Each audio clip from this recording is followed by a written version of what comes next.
Welcome to Gitamrit. Bhagavad Gita में जीवन के मूल प्रश्नों का उत्तर मिलता है। मैं कौन हूँ? आत्मा क्या है? आत्मा का स्वरूप कैसा है? गीतामृत में इन्हीं विषयों का वर्णन सरल शब्दों में। Gita is eternal science and researching Gita we get amrit. अहम ब्रह्मास्मि, आत्मा ब्रह्म है। पिछले से हमने चर्चा की थी अध्याय 6 श्लोक 37, 38, 39। आज की चर्चा का विषय है अध्याय 6 श्लोक 40 एवं 41। अध्याय 6 ध्यान योग, द योग ऑफ मेडिटेशन। श्लोक 40। पार्थ नैवेह नामुत्र विनाशस्तस्य विद्यते नहीं कल्याण कृत कश्चित दुर्गतिम तात गच्छति। श्री भगवान वाच। हे पार्थ, उसका न तो इस लोक में और न परलोक में ही विनाश होता है, क्योंकि हे तात, कल्याणकारी काम करने वाला कोई भी मनुष्य दुर्गति को प्राप्त नहीं होता है। ओ Partha, neither in this life nor hereafter is there destruction for him. For never does anyone who does good, dear friend, tread the path of woe.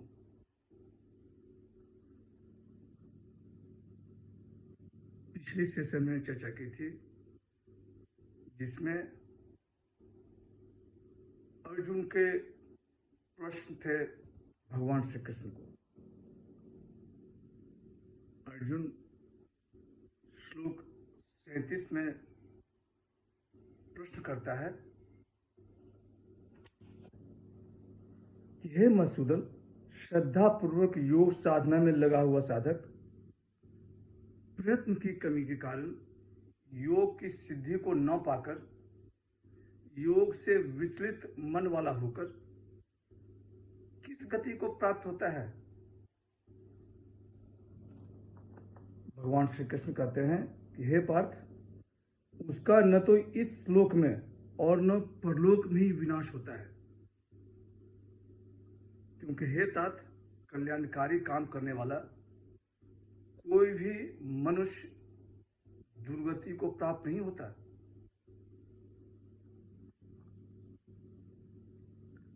श्रद्धा पूर्वक योग में आगे बढ़कर जो किसी कारणवश गिर जाता है, ऐसे साधक का इस लोक में और वहां परलोक में कहीं भी नाश नहीं होता। पहले की अपेक्षा हीन जन्म की प्राप्ति, इसको नाश कहा गया है। भगवान श्री कृष्ण कहते हैं कि कल्याणकारी काम करने वाला इनका तीनों लोकों में कभी भी दुर्गति नहीं होती।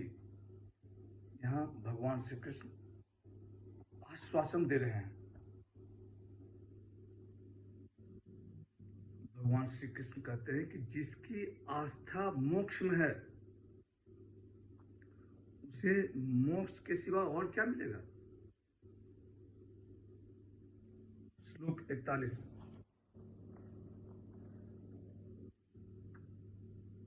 प्राण्य पुण्य कृताम लोकान उषित्वा शाश्वती समाः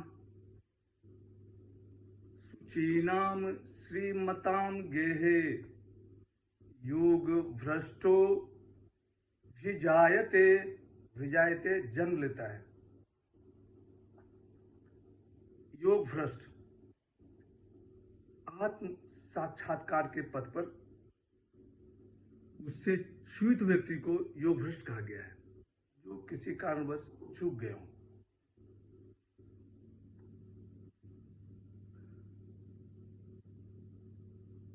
सूची नाम पवित्र आत्मा, वह योग भ्रष्ट पुण्य कर्म करने वालों के लोगों को प्राप्त होकर और वहां बहुत वर्षों तक रहकर फिर यहाँ शुद्ध श्रीमान के घर में जन्म लेता है।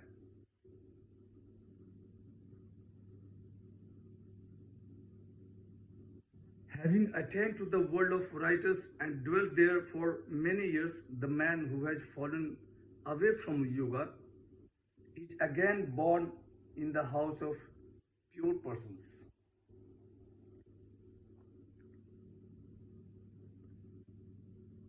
और 30वें श्लोक में अर्जुन प्रश्न करता है,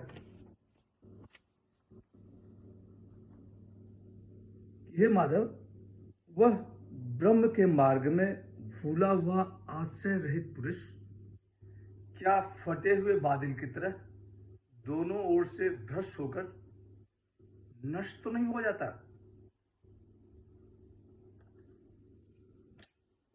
भगवान श्री कृष्ण कहते हैं कि वह योग भ्रष्ट पुण्य कर्म करने वालों के लोगों को प्राप्त होकर और वहां बहुत वर्षों तक रहकर फिर यहाँ शुद्ध श्रीमानों के घर में जन्म लेता है। जो शास्त्रीय विधि विधान से यज्ञ करते हैं, उन पुण्य कर्म करने वालों को स्वर्ग में जगह मिलता है। योग भ्रष्ट साधक को बिना यज्ञ किए स्वर्ग में जगह मिल जाता है। योग भोगने के उद्देश्य से स्वर्ग में जाने वाले का पुण्य क्षीण होता रहता है और जब पुण्य समाप्त हो जाता है तब फिर उन्हें पुनः मृत्यु लोक आना पड़ता है। योग भ्रष्ट की साधना यह संपत्ति कभी समाप्त नहीं होती। वह स्वर्ग लोक में असीम वर्षों तक रहते हैं।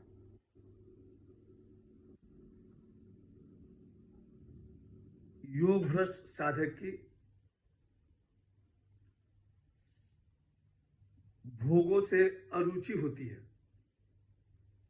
भगवान उसे मृत्यु लोक में फिर एक मौका देते हैं साधना करने की, और मृत्यु लोक में उनका जन्म शुद्ध श्रीमान के घर में होता है और वह फिर साधना में लीन हो जाता है। निष्काम भाव से कर्म करने वाले की क्या गति होती है, यह भगवान श्री कृष्ण आगे बताते हैं।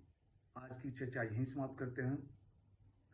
यदा यदा हि धर्मस्य ग्लानिर्भवति भारत अभ्युत्थानम् अधर्मस्य तदात्मानं सृजाम्यहम्। हरे कृष्ण।